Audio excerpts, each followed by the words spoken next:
monitor video. It's loaded on my Mac Pro computer, but I'm actually videotaping this with my 1 terabyte phone that has my Lift app.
You'll see some people on the right. Notice the people on the right. There's people here too.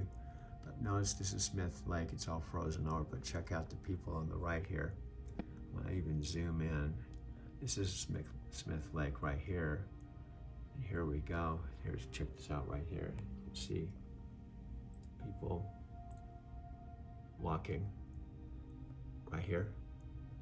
And then I'm going to make the turn right into Smith Lake and park my car. I was taking a break because I do drive during the winter months. And here we go, this Smith Lake in the wintertime in Denver, Colorado. I'm pulling in to take a break with Lyft right here. 2 minutes and 8 seconds, and I'm parking the car.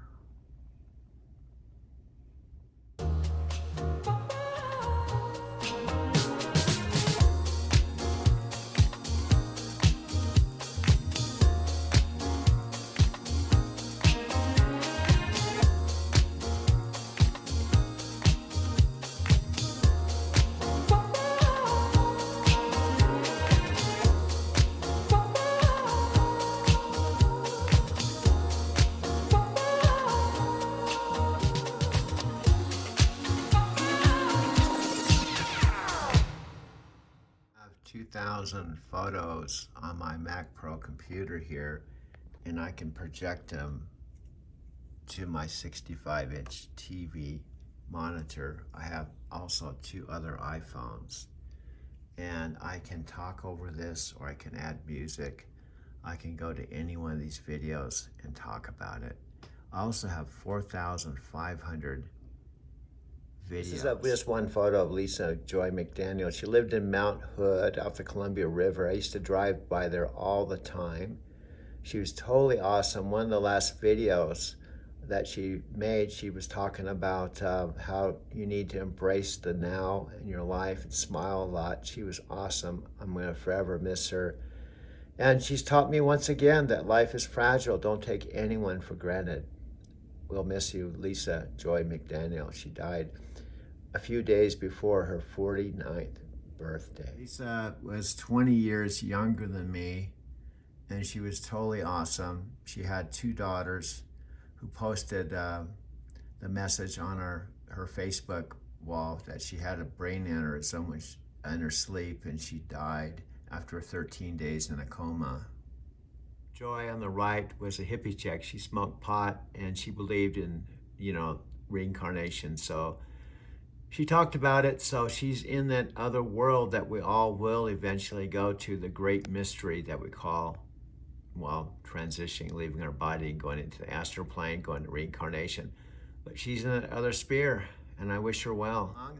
If I'm talking to you and you don't have an experience like this, you may be fortunate.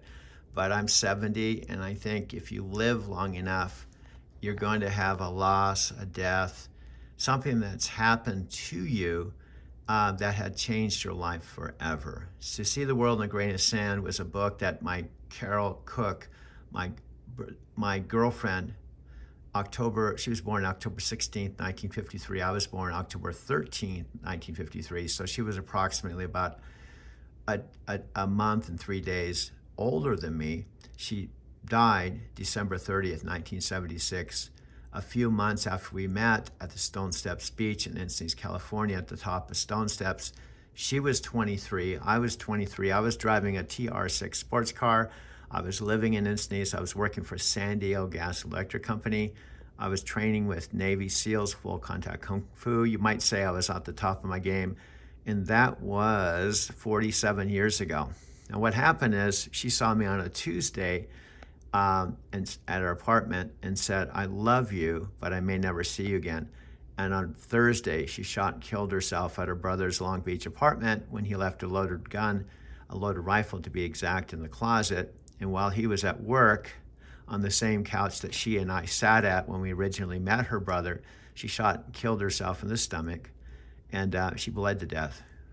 Her brother came home and found her dead on the couch. She had already died several hours earlier.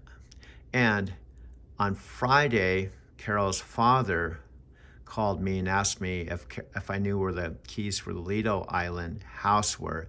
And I said, "No, Carol's got them." And then he basically said, "No, she can't help me.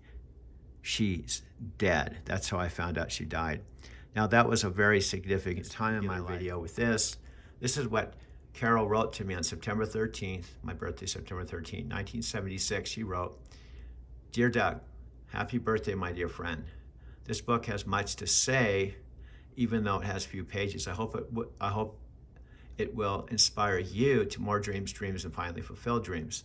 One quote I feel fits both of us in our pursuit of our careers is, 'Whatsoever thou hand findest to do, let's do it with thy might.' Whatever we decide in our lives, let's do it well and for our satisfaction and sense of well-being. I hope your birthday is a joyful one.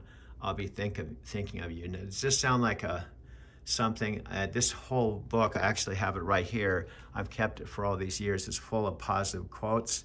Now, she did take an overdose of pills 3 weeks before she successfully killed herself, and I tried to convince her that life was worth living.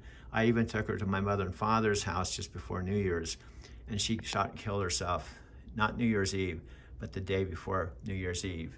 And that's why I visited her grave when I was out in Encinitas in the winter of 2022.